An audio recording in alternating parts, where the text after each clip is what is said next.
Hello everyone.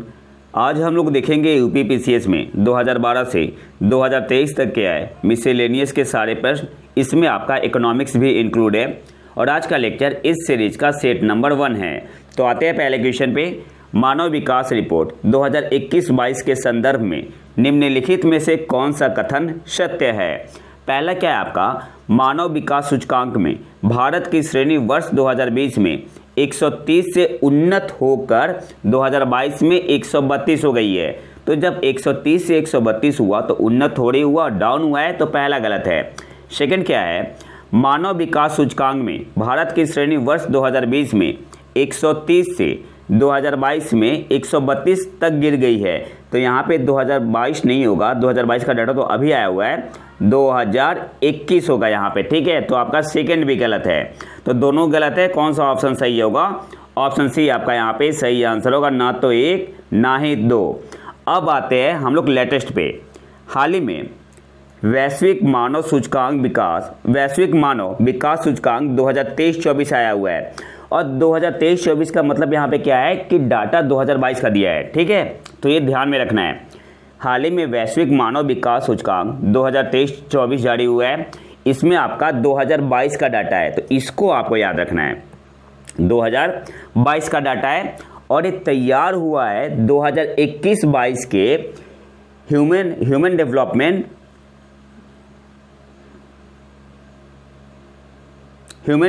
Report finding पे, जो ये आपका वैश्विक मानव विकास सूचकांक 2023-24 आया हुआ है, जिसमें 2022 का डाटा दिया गया है और कंपेयर किया गया है 2021 से। ये भी आपको याद रखना है। इसमें क्या होता है ना, जो निकलता है ना सूचकांक, उससे कंपेयर करते हैं पिछले साल से, तो कंफ्यूज नहीं होना है कि पिछले साल कितना था। तो और जो वैश्विक मानव विकास सूचकांक 2023-24 आया है, ये तैयार हुआ है 2021-22 के ह्यूमन डेवलपमेंट रिपोर्ट फाइंडिंग पे। इसके अकॉर्डिंग 2022 में इंडिया की रैंक क्या है? 134। 2022 में इंडिया की रैंक है 134 आउट ऑफ 193 कंट्री। स्कोर कितना है भारत का 2022 में? 0.644। 2021 में इंडिया की रैंक 135 और ये मैंने लिया है ऑफिशियल वेबसाइट से लिया है मैंने। 2021 में इंडिया की rank 135, score 0.633 out of 191 country. तो ये सारे इंपॉर्टेंट पॉइंट है, आपको याद रखने हैं। टॉप पे स्विट्जरलैंड है। इसके अलावा जो आपका वैश्विक मानव विकास सूचकांक 2023-24 आया, इसका टाइटल क्या था? आपसे एग्जाम में पूछ सकता है। तो इसका टाइटल था breaking the gridlock reimagining cooperation in a polarised world. Title क्या था? Breaking the gridlock reimaging cooperation in a polarised world. और भारत को किस कैटेगरी में रखा गया है, ये भी आपसे एग्जाम में पूछ सकता है। तो मीडियम ह्यूमन डेवलपमेंट कैटेगरी में भारत को किस कैटेगरी में रखा गया है? मीडियम ह्यूमन डेवलपमेंट कैटेगरी में। इसके अलावा इस रिपोर्ट में एक और चीज़ आया हुआ था, जेंडर इनइक्वालिटी इंडेक्स 2022 में भारत की रैंक क्या है? 108। स्कोर कितना है? 0.437। 2021 में इंडिया की रैंक कितनी थी जेंडर इनइक्वालिटी इंडेक्स GII में? तो 122। स्कोर कितना है? स्कोर कितना था? 0.490। तो ये सारे इंपॉर्टेंट पॉइंट है, आपको याद रखने हैं। अगले क्वेश्चन पे आते हैं। निम्नलिखित में से कौन एक योजनावर्ष सही सुमेलित नहीं है? तो गिवन ऑप्शन में ऑप्शन है आपका यहाँ पे सही आंसर होगा श्यामा प्रसाद मुखर्जी रुर्बन मिशन। ये आपका लॉन्च हुआ था फरवरी 2016 में। तो ऑप्शन है आपका यहाँ पे सही सुमेलित नहीं है। अगले क्वेश्चन पे आते हैं। वर्ष 2022-23 के लिए गरीबी उन्मूलन के लिए अंतर्राष्ट्रीय दिवस का विषय क्या है? तो ऑप्शन है आपका यहाँ पे सही आंसर होगा व्यवहार में सभी के लिए गरिमा। ये आपका था 2022 के लिए, 2022 के लिए था। और 2023 की थीम क्या है? Decent work. 2023 की थीम क्या है? Decent work and social protection, putting dignity in practice for all.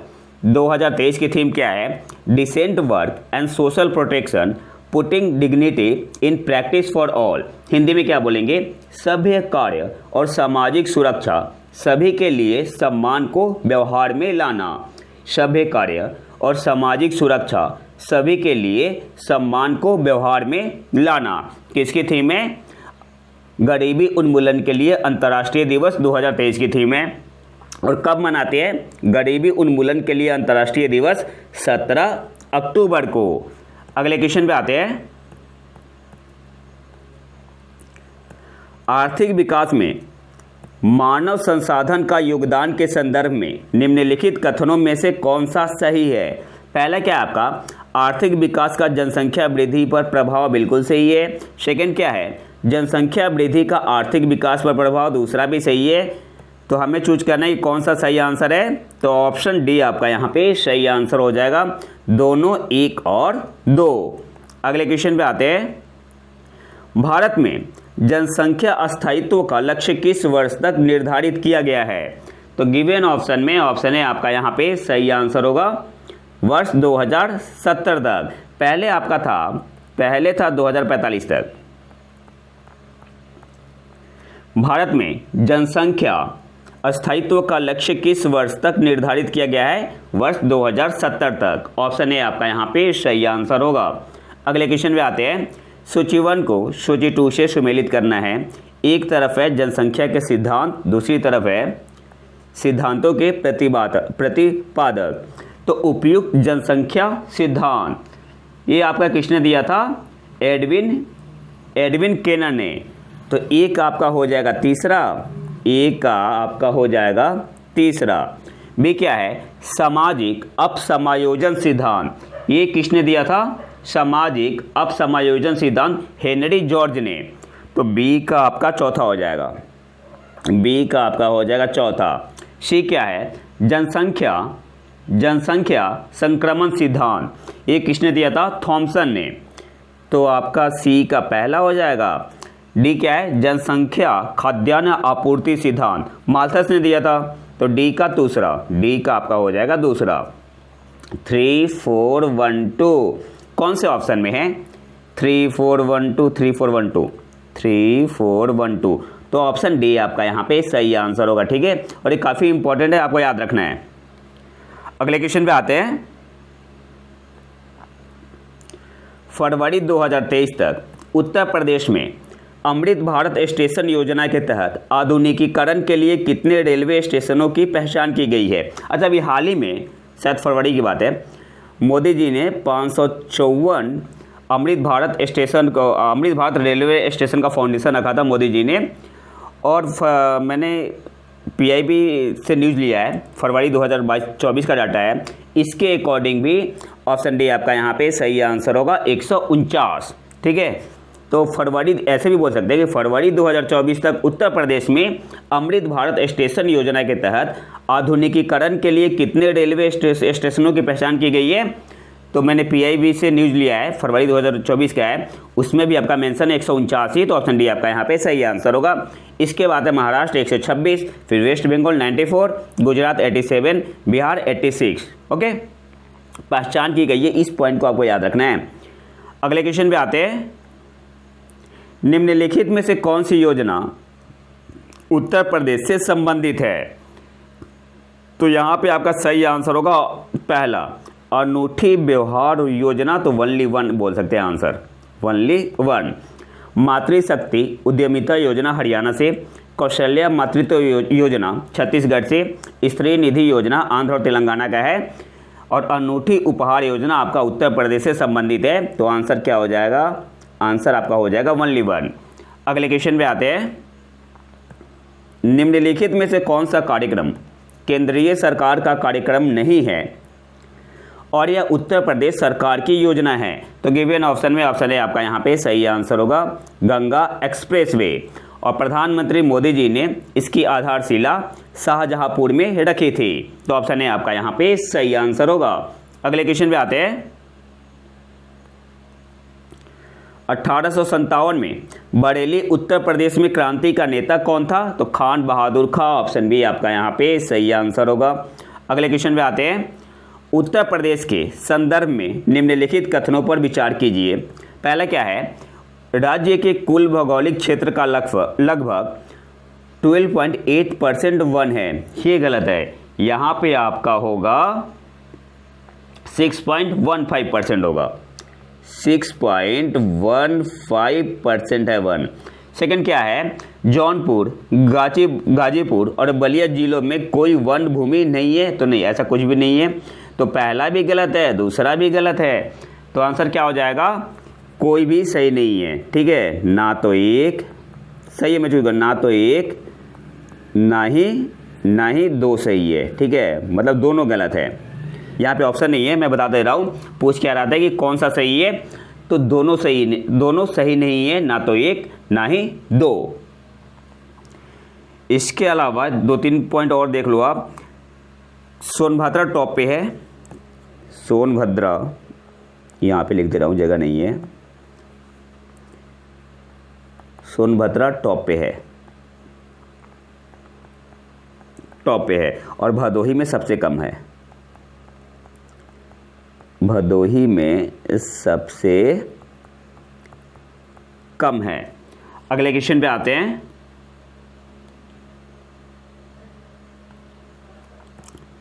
Dickens विश्वविद्यालय के संदर्भ में निम्नलिखित कथनों में से कौन सा सही है। पहला क्या है आपका, यह एक स्वतंत्र परिसर के माध्यम से भारत में प्रवेश करने वाला पहला विदेशी विश्वविद्यालय है, बिल्कुल सही है। इसे महाराष्ट्र में स्थापित किया जा रहा है, ये गलत है। इसे गुजरात गांधीनगर में, और गुजरात में कहाँ, गांधीनगर में, गांधीनगर। तो सेकंड गलत हो गया, तो हमें क्या चूज करना है, ये कौन सा सही है, तो ऑप्शन बी आपका यहाँ पे सही आंसर हो जाएगा, केवल एक।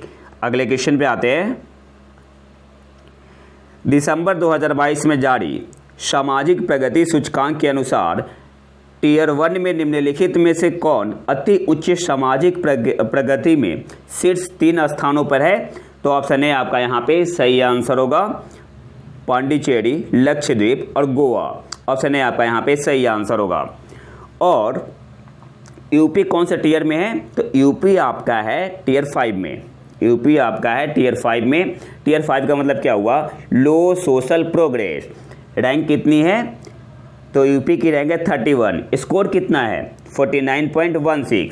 जब बिहार की बात करें तो बिहार है टियर 6 में। टियर 6 का मतलब क्या हुआ, very low social progress, very low social progress. Bihar की रैंक कितनी है, बिहार की रैंक है 35, स्कोर कितना है बिहार का 44.47। और अगर ओवरऑल देखें वैश्विक स्तर पे, तो भारत की रैंक कितनी है, 110 है, किसमें, on the social progress index. ठीक है, अगले क्वेश्चन पे आते हैं। दिसंबर 2022 में आपका जारी हुआ था। अगले क्वेश्चन पे आते हैं। The challenge of world poverty पुस्तक किसने लिखी। सही आंसर यहाँ पे क्या होगा, गुन्नार मिर्डल ने। ऑप्शन डी आपका यहाँ पे सही आंसर होगा। The challenge of world poverty पुस्तक किसने लिखी, तो ऑप्शन डी आपका यहाँ पे सही आंसर होगा, गुन्नार मिर्डल। अगले क्वेश्चन पे आते हैं। रेगिस्तान में आवास करने वाले जानवर कहलाते हैं, तो क्या बोलते हैं, मरुद्भिद जानवर, जेरोकोल। ऑप्शन है आपका यहाँ पे सही आंसर होगा। अगले क्वेश्चन पे आते हैं। विश्व सामाजिक संरक्षण रिपोर्ट प्रकाशित की जाती है, किसके द्वारा, विश्व सामाजिक संरक्षण रिपोर्ट प्रकाशित की जाती है ILO के द्वारा। मतलब सही आंसर क्या होगा, अंतर्राष्ट्रीय श्रम संगठन द्वारा। ऑप्शन है आपका यहाँ पे सही आंसर होगा। अगले क्वेश्चन पे आते हैं। From dependence to self reliance पुस्तक के लेखक है, तो कौन है, बिमल जलान। ऑप्शन सी आपका यहाँ पे सही आंसर हो जाएगा। From dependence to self reliance पुस्तक के लेखक कौन है, बिमल जलान। ऑप्शन सी आपका यहाँ पे सही आंसर होगा। अगले क्वेश्चन पे आते हैं। कैप्टन हॉकिंस के संदर्भ में निम्नलिखित कथनों में से कौन सा सही है। पहला क्या आपका, वह 1611 में जेम्स वन के दूत के रूप में भारत आया, तो सबसे पहले ईयर ही गलत है, 1608 में, और जहांगीर के दरबार में आए थे, जहांगीर के दरबार में आए थे। सेकंड, ये तो गलत हो गया आपका पहला। सेकंड क्या है, यह तुर्की भाषा का बहुत अच्छा ज्ञाता था, तो हाँ बिल्कुल सही है। तो सही आंसर क्या होगा, ऑप्शन डी आपका यहाँ पे सही आंसर होगा, केवल 2। अगले क्वेश्चन पे आते हैं। निम्नलिखित में से किसने शेक्सपियर पुस्तक लिखी है? तो किसने लिखी है? प्रिंस हैरी ने। ऑप्शन बी आपका यहाँ पे सही आंसर होगा। निम्नलिखित में से किसने शेक्सपियर पुस्तक लिखी है? तो ऑप्शन बी आपका यहाँ पे सही आंसर होगा, प्रिंस हैरी। अगले क्वेश्चन पे आते हैं। पोप बेनेडिक्ट 16वें, जिनका हाल ही में निधन हुआ, इनके संदर्भ में निम्नलिखित कथनों में से कौन सा सही है? थोड़ा पुराना न्यूज है। पहला क्या है? वह जर्मनी के मूल निवासी थे, बिल्कुल सही है। सेकंड क्या है? वह 600 वर्षों में इस्तीफा देने वाले पहले पोप थे, तो सेकंड भी सही है। तो दोनों सही है। ऑप्शन सी आपका यहाँ पे सही आंसर होगा, दोनों 1 एवं 2। अगले क्वेश्चन पे आते हैं। अवधि किस अपभ्रंश से विकसित हुई है? तो गिवन ऑप्शन में ऑप्शन बी आपका यहाँ पे सही आंसर होगा, अर्धमागधी अपभ्रंश से। अवधि किस अपभ्रंश से विकसित हुई है? तो अर्धमागधी अपभ्रंश से। इसके अलावा पूर्वी हिंदी भी, बघेली भी और छत्तीसगढ़ी भी विकसित हुई है अर्धमागधी अपभ्रंश से। अगले क्वेश्चन पे आते हैं। 3 संख्याओं, अच्छा मैथ का क्वेश्चन है। 3 संख्याओं का अनुपात 3:4:5 है एवं उनके HCF और LCM क्रमशः 40 और 2400 है, तो उनमें सबसे बड़ी संख्या है? देखो बहुत ही सिंपल क्वेश्चन है। अनुपात क्या है? 3:4:5। तो ऐसे मान सकते हैं 3x है, 4x है और 5x है। अच्छा, इन तीनों में कॉमन क्या है? x है। अच्छा, 4 को आप लिख सकते हो प्राइम फैक्टर मेथड से 2×2। अब देखो तीनों में कॉमन क्या आ रहा है? x आ रहा है ना।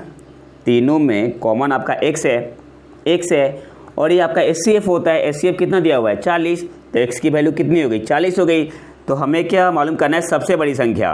तो 3x है, 4x है, 5x है। तो जाहिर सी बात है 5x सबसे बड़ी संख्या होगी। इसका मतलब 5 × 40, 200 आपकी सबसे बड़ी संख्या होगी। सही आंसर क्या हो जाएगा? ऑप्शन डी आपका यहाँ पे सही आंसर होगा, 200। सिंपल सा क्वेश्चन है। अगले क्वेश्चन पे आते हैं।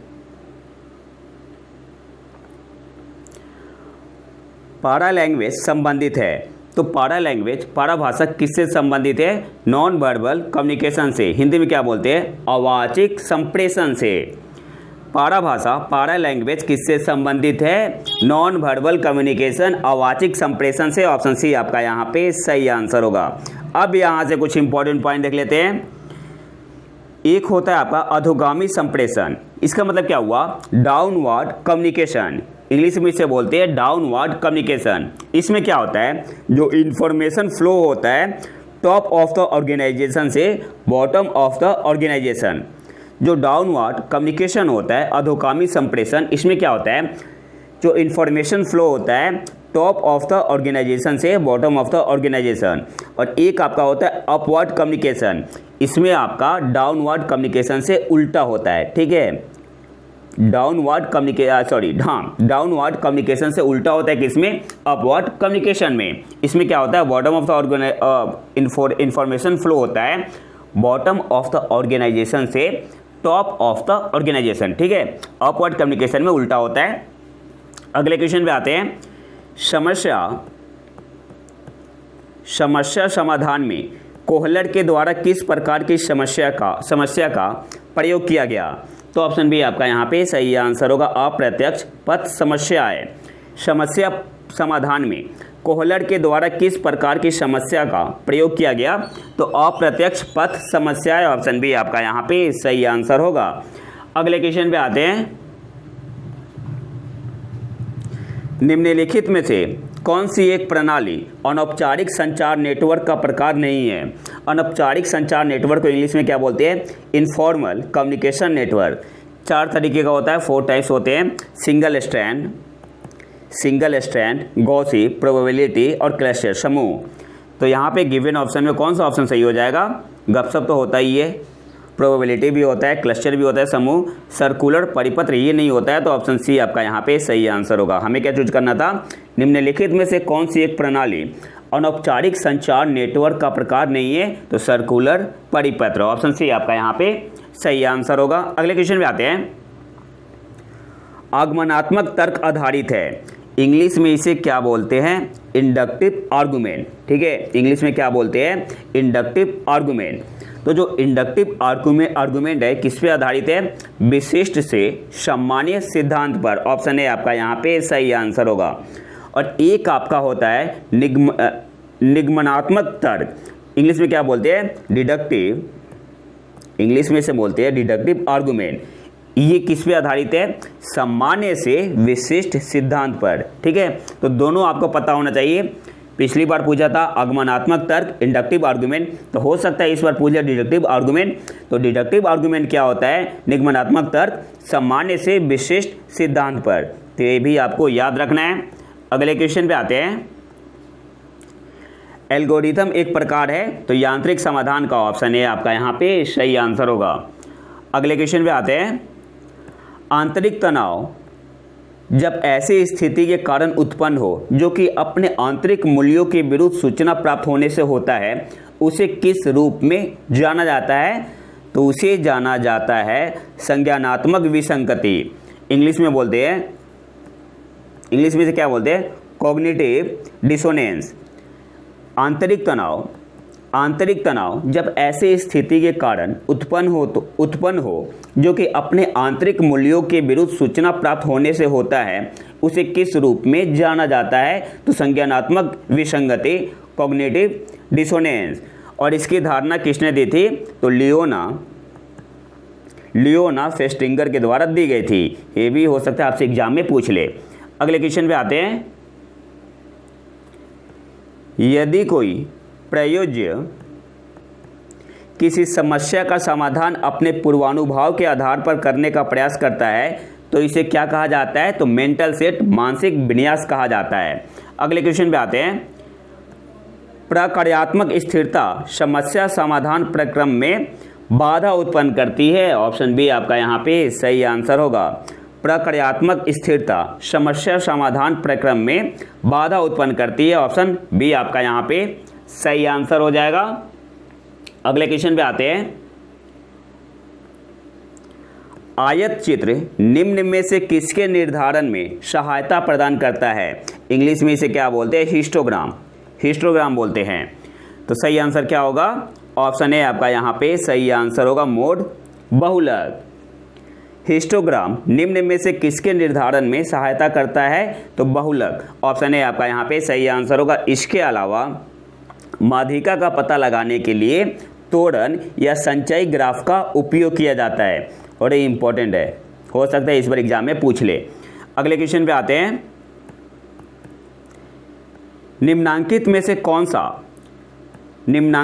कौन सा समस्यात्मक कार्य पशु प्रयोज्यों के लिए उपयोग नहीं किया जाता है? तो गिवन ऑप्शन में ऑप्शन सी आपका यहाँ पे सही आंसर होगा, एनाग्राम्स। निम्नांकित में से कौन सा समस्यात्मक कार्य पशु प्रयोज्यों के लिए उपयोग नहीं किया जाता है? तो एनाग्राम्स। ऑप्शन सी आपका यहाँ पे सही आंसर होगा। अच्छा, फिर एनाग्राम्स होता क्या है? तो यह क्या है? शब्दों का खेल है। जो एनाग्राम्स है शब्दों का खेल है, जिसमें किसी शब्द या वाक्यांश के अक्षरों को पुनः व्यवस्थित करके एक नया शब्द या वाक्यांश बनाना होता है। तो हो सकता है इस बार के एग्जाम में आपसे पूछ भी ले कि वैसे शब्दों का खेल जिसमें किसी शब्द या वाक्यांश के अक्षरों को पुनः व्यवस्थित करके एक नया शब्द या वाक्यांश बनाना होता है, क्या कहते हैं? तो एनाग्राम्स कहते हैं। ओके, अगले क्वेश्चन पे आते हैं। नीचे दो कथन है, जिनमें से एक को अभिकथन और दूसरे को कारण कहा गया है। अभिकथन क्या है? मौखिक संचार एक उपयोगी संचार का माध्यम है। तो चलो, ये तो बिल्कुल सही है। कारण क्या है? क्योंकि मौखिक संचार में क्या कहा गया है इसका प्रमाण नहीं रहता। तो दोनों सही है, लेकिन ए और आर दोनों सत्य है, किंतु आर ए की सही व्याख्या नहीं करता है। ठीक है, तो ऑप्शन सी आपका यहाँ पे सही आंसर होगा। अगले क्वेश्चन पे आते हैं। एक संभाव्य समाधान के लिए सफलता मिलने तक प्रयास करना क्या कहा जाता है? प्रयास एवं त्रुटि। ऑप्शन सी आपका यहाँ पे सही आंसर होगा। अगले क्वेश्चन पे आते हैं। संचार प्रक्रिया के निम्नलिखित तत्वों को सही क्रम में व्यवस्थित कीजिए। स्रोत, माध्यम, प्राप्तकर्ता, संदेश, प्रतिपुष्टि, शोर। तो सबसे पहले आपका आएगा स्रोत, फिर संदेश, फिर माध्यम, प्राप्तकर्ता शोर प्रतिपुष्टि। तो 1 4 2 3 6 5 1 4 2 3 6 5 कौन से ऑप्शन में है? तो ऑप्शन सी आपका यहाँ पे सही आंसर हो जाएगा। 1 4 2 3 6 5 ऑप्शन सी आपका यहाँ पे सही आंसर होगा। अगले क्वेश्चन पे आते हैं। निम्नलिखित में से कौन श्रवण का तत्व नहीं है? तो गिवन ऑप्शन में ऑप्शन बी आपका यहाँ पे सही आंसर होगा, अनुनय। निम्नलिखित में से कौन श्रवण का तत्व नहीं है? तो अनुनय। इंग्लिश में से क्या बोलते हैं? परसुएशन। अच्छा, ये होता क्या है अनुनय? तो किसी भी व्यक्ति की मनोवृत्ति में परिवर्तन करने की प्रक्रिया क्या कहलाती है? अनुनय कहलाती है। तो याद रखना है आपको, इंपॉर्टेंट है। अगले क्वेश्चन पे आते हैं।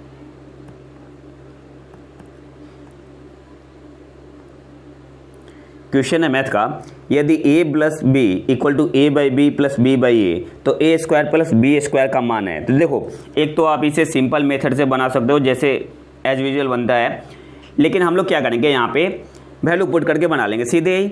अगर आप a इक्वल टू 1 पुट करो और b इक्वल टू 1 पुट करो तो इधर भी क्या आएगा? 1 प्लस 1 2, इधर भी 1 प्लस 1 2 सेटिस्फाई कर रहा है। आप जीरो नहीं रख सकते कि फिर तो अनडिफाइंड हो जाएगा ना, 0 बाई 0 अनडिफाइंड हो जाएगा, ठीक है।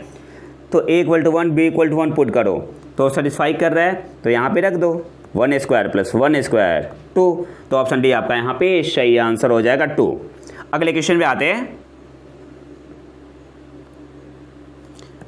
इनमें से कौन सा संचार तंत्र किसी व्यक्ति को अपने से उच्च अधिकारी अथवा अपने अधीनस्थ अधिकारी को गोपनीय सूचना देने की प्रेरणा देता है? तो गिवन ऑप्शन में ऑप्शन डी आपका यहाँ पे सही आंसर होगा, एकल श्रृंखला। और जो एकल श्रृंखला होता है ये आपका 1 to 1 होता है, तो ये भी याद रखना है। जो एकल श्रृंखला होता है 1 to 1 होता है। अच्छा, समूह श्रृंखला क्या होता है? तो समूह श्रृंखला में एक व्यक्ति चयनित व्यक्ति को जानकारी देता है जो बदले में अन्य चयनित व्यक्तियों को जानकारी पास कर सकते हैं। जो समूह श्रृंखला होता है इसमें एक व्यक्ति चयनित व्यक्ति को जानकारी देता है जो बदले में अन्य चयनित व्यक्तियों को जानकारी पास कर सकते हैं। ये आपका होता है समूह श्रृंखला। और एकल श्रृंखला में क्या होता है? अपने से उच्च अधिकारी अथवा अपने अधीनस्थ अधिकारी को गोपनीय सूचना देने की प्रेरणा देता है एकल श्रृंखला में। अगले क्वेश्चन पे आते हैं। संचार मॉडल में विचारों को संदेश में डालने की प्रक्रिया को किस रूप में जाना जाता है? संकेतीकरण, इनकोडिंग। ऑप्शन डी आपका यहाँ पे सही आंसर हो जाएगा। अगले क्वेश्चन पे आते हैं। निम्नलिखित में से कौन संचार में एक मनोवैज्ञानिक बाधा नहीं है? तो ऑप्शन डी आपका यहाँ पे सही आंसर होगा, शारीरिक रूप से व्यक्त संदेश। अगले क्वेश्चन पे आते हैं। नीचे दो कथन दिए गए हैं जिसमें से एक को अभिकथन और दूसरे को कारण कहा गया है। तो अभिकथन क्या है? संचार की स्पष्टता प्रभावपूर्ण संचार प्रक्रिया के लिए आवश्यक है, तो बिल्कुल सही है। कारण क्या है? क्योंकि एडिक्वेसी और टाइमिंग प्रभावपूर्ण संचार प्रक्रिया के लिए आवश्यक नहीं है, तो ऐसा बिल्कुल गलत है। तो ये सही है और आर गलत है। कौन से ऑप्शन में है? ए सत्य है किंतु आर गलत है। ऑप्शन बी आपका यहाँ पे सही आंसर होगा। अगले क्वेश्चन में आते हैं।